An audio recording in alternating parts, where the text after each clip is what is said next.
Introduction. On August 30th, 2022, the online outlet The Verge published a story exposing Twitter's child porn problem. Based on internal sources and documents, its authors revealed that last spring Twitter tried to generate profits from the adult content under a project called Adult Content Monetization. The project was delayed indefinitely, though, when an ad hoc team comprising 84 employees, called Red Team, discovered an alarming problem. Twitter cannot accurately detect child sexual exploitation and non-consensual nudity at scale.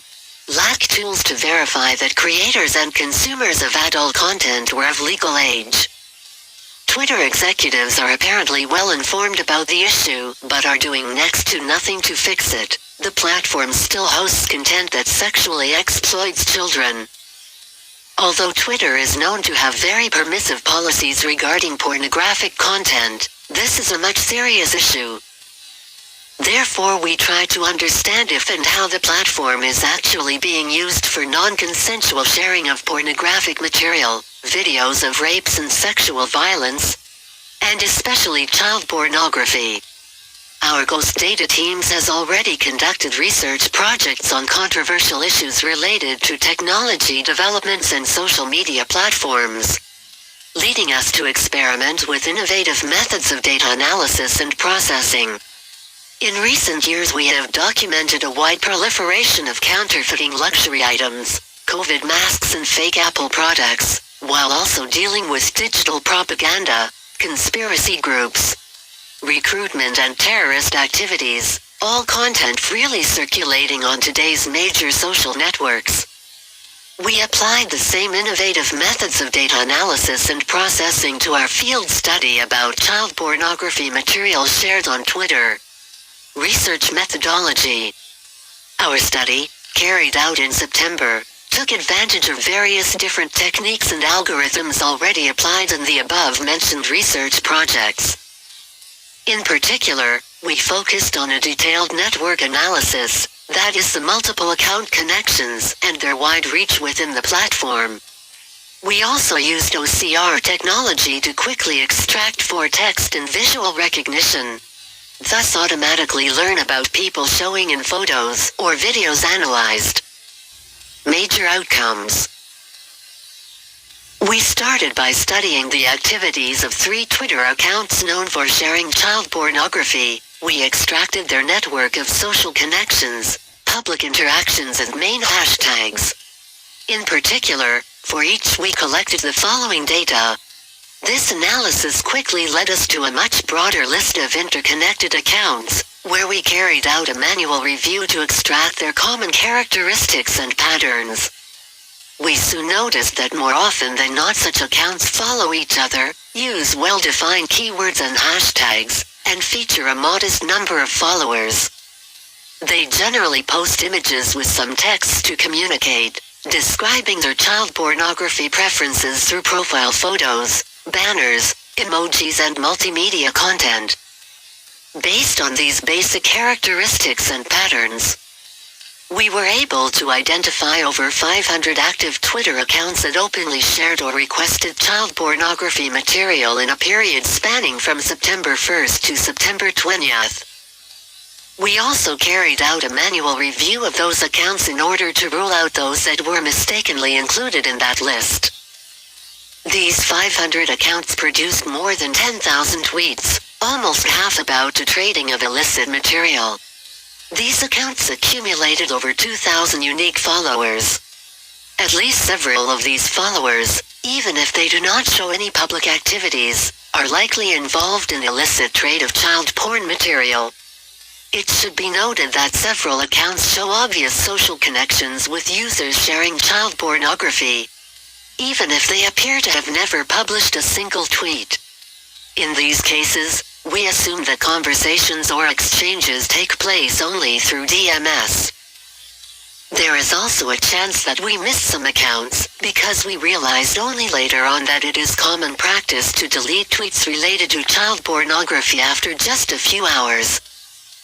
We also noticed a specific feature related to non-English posts and hashtags, particularly regarding users from some Arab, Asian and South American countries.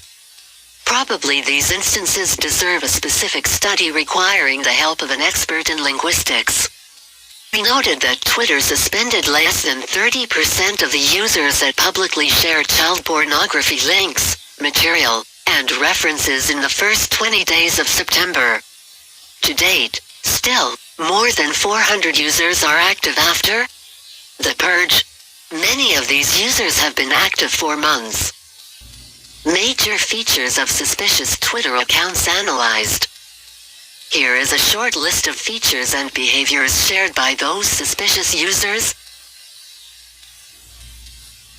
The tendency to upload announcement tweets that are removed after a short time. An option clearly aimed at leaving no traces on the platform itself.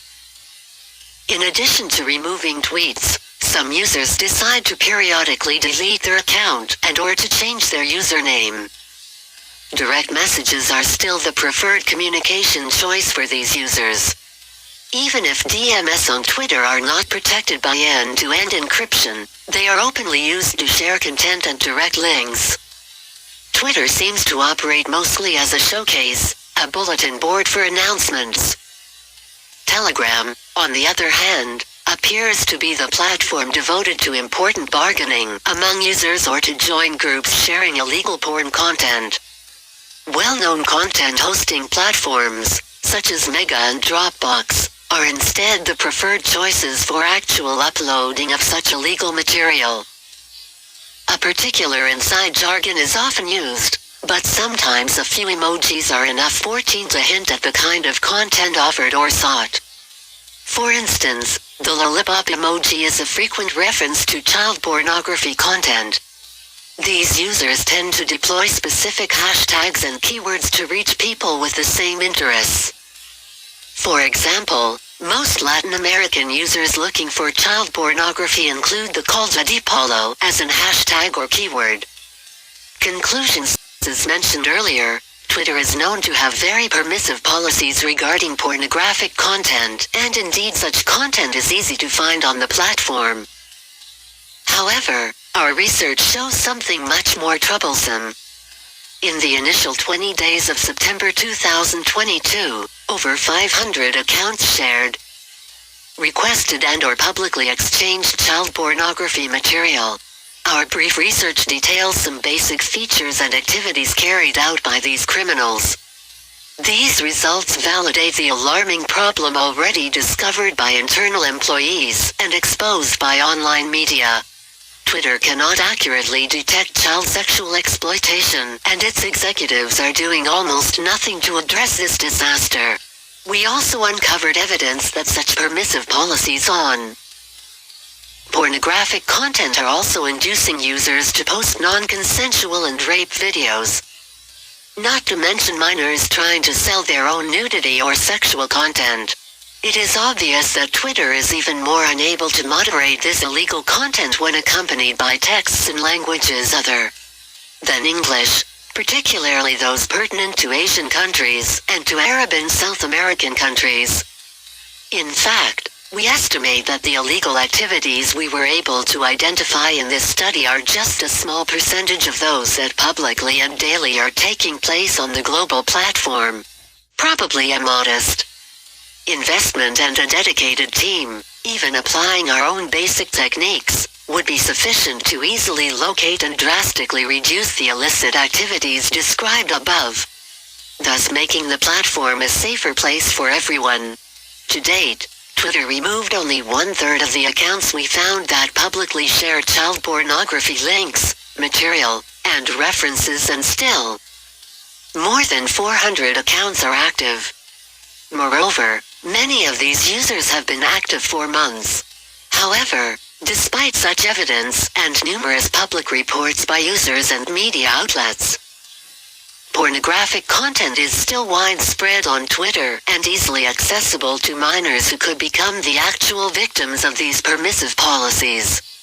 This reality clearly collides with Twitter claims to have removed hundreds of thousands of accounts over a 6-month period, as explained in their latest transparency report. Shareholders, authorities, Legislators, advertisers and users should become aware of this well-known, but somehow overlooked issue that is becoming more serious every passing day. It is about time for the entire internet and social media community to step up and act accordingly in the face of a company's failure to curb illicit adult content, to protect minors and to support its users worldwide. Here are my thoughts on the issue. In a civilized world, we all agree that child pornography is a crime punishable by law. Now, how can we reconcile our natural urges, our biology, our humanity to fit in an ideal world that we keep building? Do we discard people rendered hopeless by society just because their desires are considered evil? How do we go about creating, amending laws that only suppress these natural desires of man? Where do we draw the line? What are the metrics? What kind of ethics, morality do we align it to? Do we really need these alignments? Did we not reach a point in our society where we are no longer considered savages?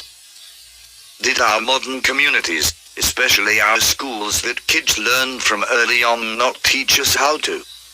We all agreed to fund these schools by paying our fair share of taxes, whether or not we have kids of our own. Do we keep going our daily activities and leave these issues to lawmakers, politicians, expert technologists and fate? I think not. We should pursue our current civilization governed by laws. Let us not go back to our savage ways. We are all in this together, whether you like it or not. We need to be of one mind in solving the impossible. I have hope.